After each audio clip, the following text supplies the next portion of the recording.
L'homme ne vivra pas de pain seulement, mais de toute parole qui sort de la bouche de Dieu. Voici votre moment de méditation quotidienne. Pour mieux connaître Jésus-Christ.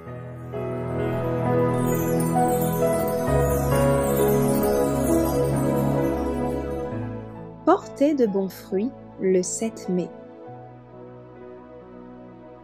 Je suis le cep, vous êtes les sarments. Celui qui demeure en moi et en qui je demeure porte beaucoup de fruits, car sans moi, vous ne pouvez rien faire. Jean chapitre 15, verset 5. Je suis le vrai cep, dit Jésus, et mon Père est le vigneron. Je suis le cep, vous êtes les sarments. Tout sarment qui est en moi et qui ne porte pas de fruits, il le retranche. Et tout sarment qui porte du fruit, il l'émonde, afin qu'il porte encore plus de fruits. Jean chapitre 15, versets 1, 5 et 2. Ce sarment fruste peut avoir une bonne apparence aux yeux des hommes, mais celui qui ne sommeille ni ne dort le voit dans toute sa détresse. Il l'émonde, afin qu'il produise du fruit pour la vie éternelle. Il arrive que les chrétiens, tels des sarments stériles, portent beaucoup de feuilles dont ils font étalage, mais ils ne produisent pas de véritables fruits, comme ils devraient le faire pour glorifier Dieu. Satisfaits de leur vie religieuse et de leur expérience, ils exagèrent leurs émotions, leurs expressions de ferveur, leur exaltation. Leur religion est faite de sentiments et d'excitation. Mais dans leur vie, il y a très peu de choses qui correspondent à leur profession de foi. Ils attachent plus de valeur à l'impression qu'ils font sur les autres qu'à leur vie, en Dieu. Que celui qui veut révéler le Christ en mettant en pratique sa parole soit enraciné en lui et fondé dans la vérité.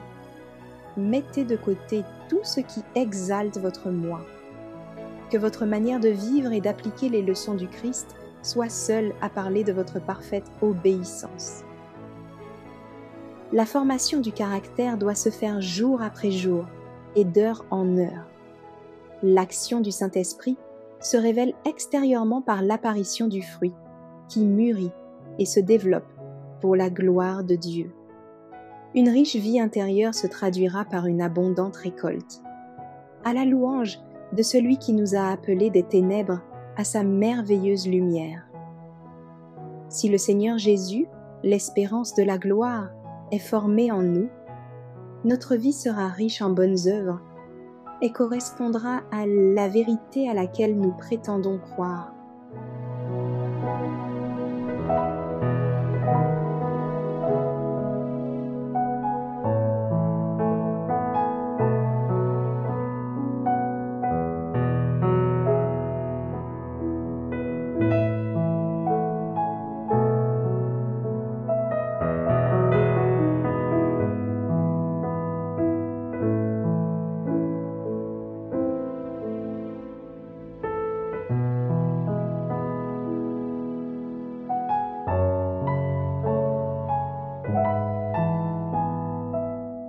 Merci d'avoir écouté cette présentation.